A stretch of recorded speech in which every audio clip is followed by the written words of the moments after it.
So Dhruba, can you tell us a little bit about how AI has impacted you in your life?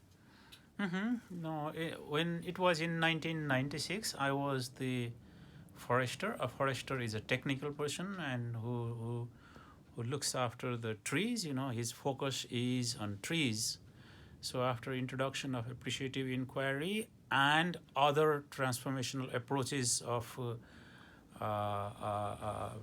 organization development, then I started looking at myself, my competency, my effectiveness. So I started focusing on more on people after the introduction of appreciative inquiry and other approaches of human development. Actually, it was appreciative inquiry and other approaches was introduced to me at the same time. So it's difficult for me to distinguish between AI and other approaches, but all those approaches were introduced at me during that time. So since 1996, I look at myself, I look at different things more holistically, and there is actually a turning point after the AI was introduced on me in 1996.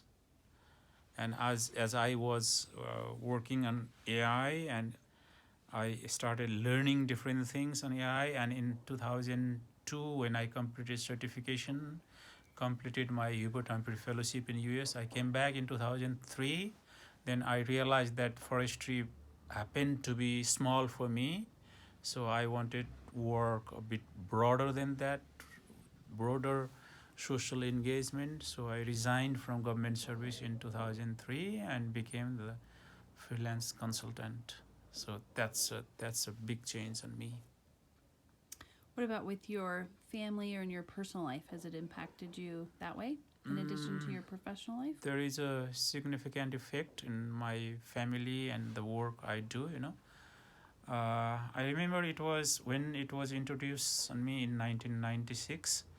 In 1998, my kids, my son and daughter, I took them from Kathmandu to Baglung, where I was working, and I enrolled them in a school. And in the school, I found one of their teacher was beating them for not studying, not doing their homework.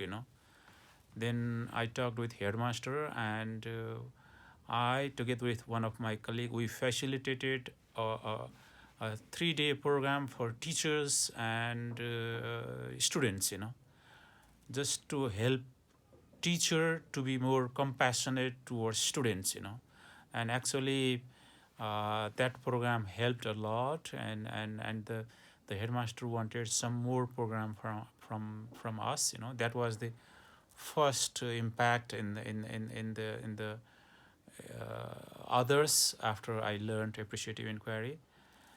And in my work, I started using appreciative inquiry in number of work, whether I facilitate the conferences, whether I facilitate other forestry workshops. So the people from forestry, they started asking me to facilitate, and they realized that when I facilitated the workshop, it was more impactful than other people who have facilitated using other approaches. So in all aspect of my work, I was introducing appreciative inquiry as one of the approaches in doing my professional work.